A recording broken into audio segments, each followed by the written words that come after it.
রাজধানীর কারওয়ান বাজারে অবস্থিত হোটেল সোনারগাঁওয়ে রোববার হোটেলটির শ্রমিক কর্মচারী ইউনিয়নের ৪২তম প্রতিষ্ঠাবার্ষিকী উদযাপন করা হয়েছে।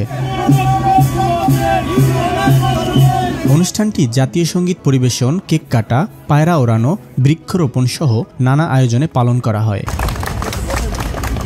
অনুষ্ঠানে প্রধান অতিথি হিসেবে উপস্থিত ছিলেন অতিরিক্ত সচিব ও হোটেল ইন্টারন্যাশনাল লিমিটেডের ব্যবস্থাপনা পরিচালক ইশরাত হোসেন খান। বিশেষ অতিথি ছিলেন বাংলাদেশ সরকারের যুগ্ম সচিব ও কোম্পানি সচিব মাহিদুর রহমান এবং হোটেলটির জেনারেল ম্যানেজার আসিফ আহমেদ। একটা চমৎকার প্রতিপাদ্য, শ্রমিক মালিকের সৌহার্দ্য, প্রতিষ্ঠান হবে সমৃদ্ধ।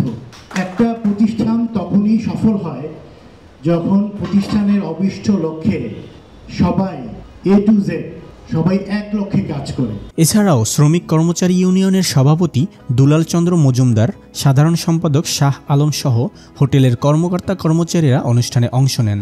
প্রধান অতিথির বক্তব্যে ব্যবস্থাপনা পরিচালক ইশরাত হোসেন খান বলেন, কর্মকর্তা কর্মচারীদের ঐক্যবদ্ধ প্রচেষ্টায় হোটেল সোনারগাঁও আরও এগিয়ে যাবে।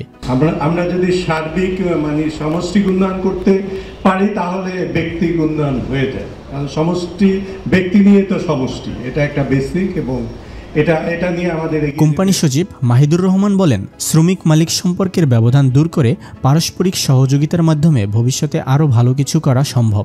আমি যদি আমার পুরো শরীরের সাথে তুলনা করি তাহলে শ্রমিকরা হচ্ছে আমার শরীরের রক্ত। এই রক্ত যদি অচল থাকে তাহলে আমার ব্রেন কাজ করবে না, আমার হাত পা কাজ করবে না, পুরো শরীর অল্প সময়ের মধ্যে নিস্তেজ হয়ে যাবে। অনুষ্ঠানের শেষ পর্যায়ে শ্রমিক ইউনিয়নের নেতৃবৃন্দ শ্রমিকদের ন্যায্য দাবি আদায়ের বিষয়ে বক্তব্য রাখেন এবং এ বিষয়ে ঊর্ধ্বতন কর্তৃপক্ষের দৃষ্টি আকর্ষণ করে অনুষ্ঠানটি সঞ্চালনা করেন তানভীর আহমেদ সিদ্দিকী।